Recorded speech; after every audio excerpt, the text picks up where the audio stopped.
Water, the second most vital element needed for life.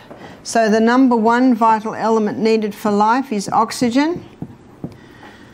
And that's not a surprise, is it? The second most vital element needed for life is water. You can go 3 minutes without oxygen. You can go a couple of weeks without water.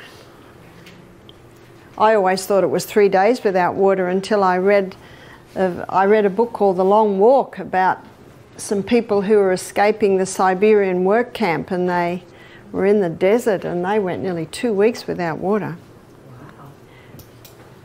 Water is the second most vital element needed for life. In fact, where there's no water, you don't usually get people living, do you?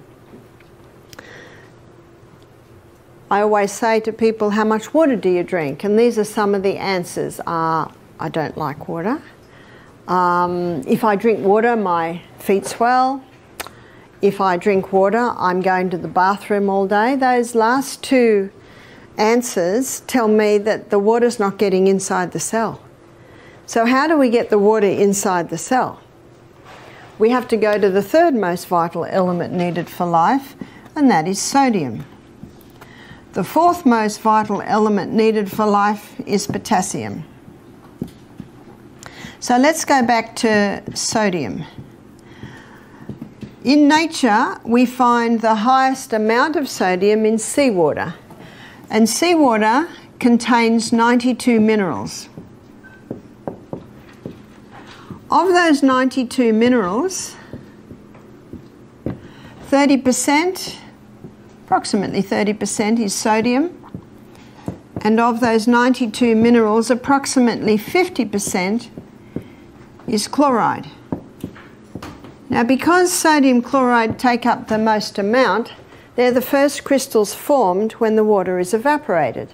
So what man does is he scoops up the first crystals formed, he bleaches them white, puts aluminium with it so that it runs freely, and there's your table salt. Table salt is a dangerous salt because we now have two very harsh minerals that if you were to inject both of those into the blood, you would die. There's two harsh minerals and they need all the other 90 to soften them and balance them. The highest concentration of mineral inside the cell is potassium. The highest concentration outside the cell is sodium. And in this bilayered membrane that is around every cell, there are sodium-potassium pumps. And these sodium-potassium pumps are ever going like this, maintaining the balance between potassium and sodium. But when someone's not eating enough fruits and vegetables, and that's where you get most of your potassium, and they're putting table salt on everything far too much, what happens now is sodium levels rise and potassium levels drop. There is a small amount of sodium in the cell, but when this happens, you see osmosis and diffusion happens when the highest concentration merges into the lowest. So now sodium levels inside the cell are rising, which they should not, and the cell swells. What's that called? High blood pressure. The doctor is right. Table salt will contribute to high blood pressure. There's a French doctor named Dr. Lelangre, and he's written a whole book on salt. He said, when people come to me with high blood pressure, I put them on Celtic salt. Why does he put them on Celtic salt? Because Celtic salt contains 82 minerals. It's a hand-harvested sea salt. So the minerals are in the Celtic salt in their balanced form. What about Himalayan salt? In many places, Himalayan salt is a lot easier to get. There's about 75 minerals. So it's pretty good. But I prefer the Celtic salt. And one reason is that the Celtic salt has 3 magnesiums. It contains magnesium chloride and magnesium bromide and magnesium sulfate. Magnesium is a water-hungry molecule, And this explains why the Celtic salt is such a moist salt, especially when we've had a lot of rain, because those 3 magnesiums absorb the moisture. And because magnesium is a water-hungry molecule, it can be used to help the water get into the cell. So when you take a crystal of Celtic salt, put it on your tongue, and some say, how big's a crystal? Well, if you've got high blood pressure, start small, about the size of a sesame seed. I don't have high blood pressure, so I might have about 3 times little sesame seeds. Put it on your tongue, your mucous membranes start absorbing the minerals, the magnesium is taken to the cell membrane, and you drink your water, and that magnesium pulls that water inside the cell. It's the quickest way to hydrate a body. The only time excess water drinking can be dangerous is if people drink too much at once and don't have the minerals that are in the Celtic salt to pull that water inside the cell. I've had people complain to me, they say, I'm drinking more water now and now I'm going to the bathroom all day. So I say, are you having the salt? Have a little crystal before every glass of water. And ideally we should be having approximately 8 glasses of water a day. And then I say to them, and don't drink a whole glass at once.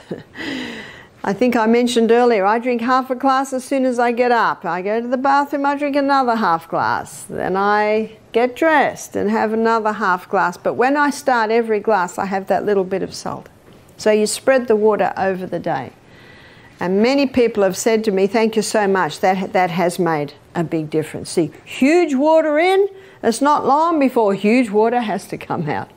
It's like watering a plant. And look how God sends the rain, little by little by little. And when there's a tornado, when there's a torrential downpour, that's when the soil gets washed away and flooding can happen. So remember that with your body. Take it little by little by little by little. It is the best way to take it. So high blood pressure can be a result of dehydration. It can be a result of mineral deficiency, magnesium deficiency. It can be a result of vitamin D deficiency. It can be a result of a high carbohydrate, high sugar diet. It can be a result of inactivity. So there's a whole lot of things that can come together to contribute to high blood pressure. That's why the detective hat has to be put on to find out why these things are so. And in some cases it'll be a bit of this one, in some cases a bit of that one, in some cases other things. And you saw from the first lecture, it seems a long time ago, doesn't it? Back to Monday. We looked at how genetics loads the gun, but it is lifestyle that pulls the trigger. So the cell, and understanding the workings of the cell, is paramount to understanding how these things affect the body. We have a book in our library, and I know we have it in the library here. It's by an Iranian doctor called Dr. Batman Geheldij. I think that's how you pronounce it. It's called One of the Body's Many Cries for Water. The second title to his book is He's Not Sick, He's Thirsty. The third title to his book is Don't Treat Thirst with Medications. His story is fascinating. I think it was in about the 70s or 80s. He was a political prisoner. And because he was a doctor, everyone came to him when they had problems. And all he had was water. So no matter what the problem was, he'd get them to drink a glass of water. He'd come and see them 15 minutes, he'd give them another glass of water. So usually in half an hour, they had 3 glasses of water. And he was just shocked at how the headaches are gone, the migraines have eased, the stomach ulcer pain had relieved, the asthma attack relieved. He only gave them water because he had nothing else. He just wanted to make, I guess, a show that he was doing something, and because he was doctor, they just drank their water. So he began to document what he was finding because it surprised him. He did not realize, he did not expect the water to have that much of an effect. I can't remember the period of time, but eventually the government changed and he was freed, and he said, look, do you mind if I stay a bit longer? I'm in the middle of this fascinating research.